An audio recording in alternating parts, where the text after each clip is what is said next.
A small plane, two men and a mission that was not only life-threatening, but seems impossible today. The Las Vegas hotel owner's strange dream was to fly the airplane without touching the ground for not just days but months. Here, fuel was not the issue. This is a story of lack of sleep, December's cold, and maintaining a delicate balance between life and death. But the question is, were these two pilots really able to run this seemingly impossible record, or was their record lost? A strange incident in history that is lost somewhere in the books today. Visitors, in 1956, a man named Warren Bailey opened a hotel in Las Vegas, which was quite different from other big casinos and hotels of the city because the hotel was simple and rustic. This hotel was not so expensive, and this was the reason why common people liked to go there. But because the profit was very less, Warren Bailey kept thinking of new ideas to make his hotel popular. One day, a man named Bob Timber came to him and suggested to fly a plane which would fly for months and not days without touching the ground. Warren liked this idea a lot, but would it really be able to make the hotel popular or not? And most importantly, how would this be possible?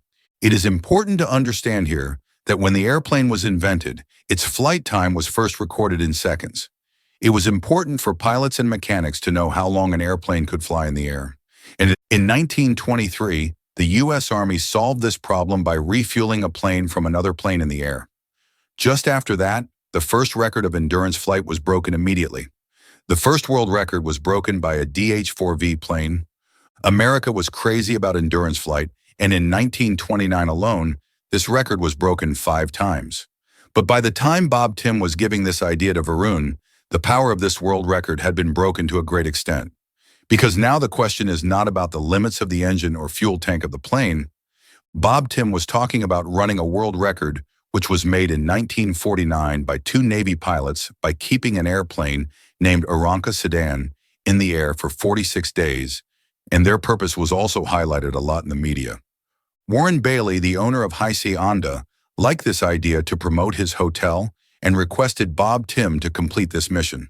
After all, Bob Tim was a famous World War II pilot.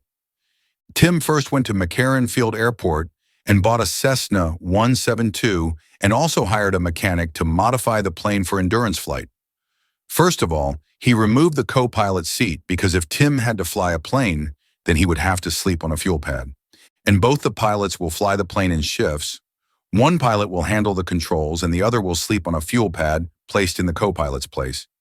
He also removed the bench in the back row, in place of which only an 8 square feet of fuel is left.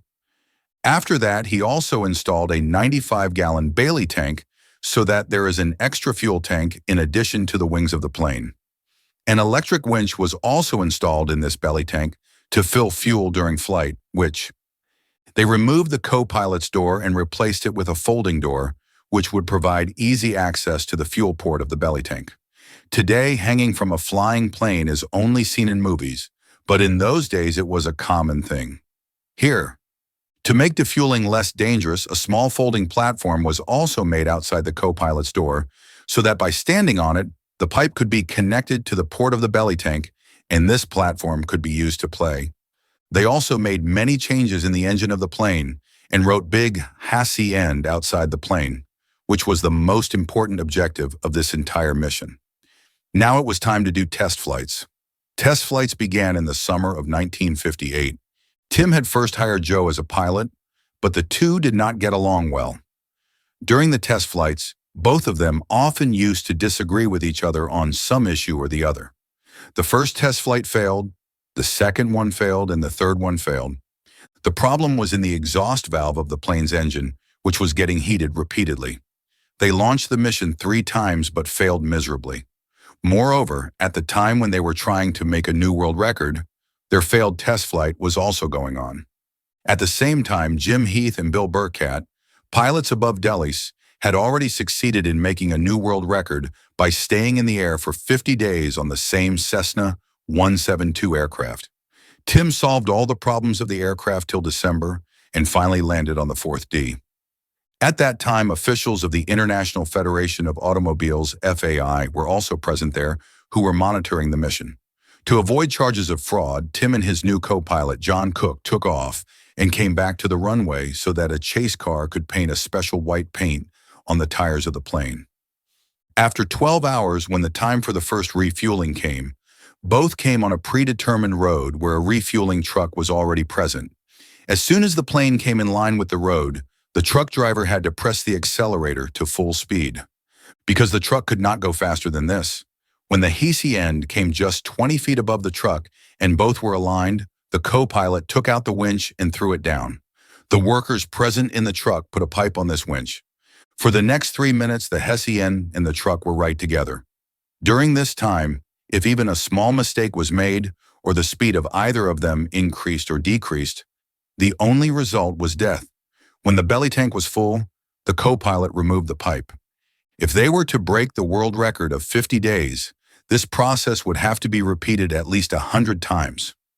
Tim and Cook flew over Las Vegas for a few days so that if there was a problem with the plane, the landing strip would be nearby. But at higher altitudes, fuel efficiency improves, but the temperature also becomes freezing. And because of modifications to the Hacienda's wings, its insulation was no longer good. So to avoid the cold, they flew on land that was covered with. The two pilots had become good friends by now.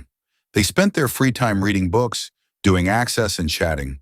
Taking advantage of refueling twice a day, they not only replenished fuel but also necessities, such as water containers, engine oil, and food prepared by Hacienda's chefs.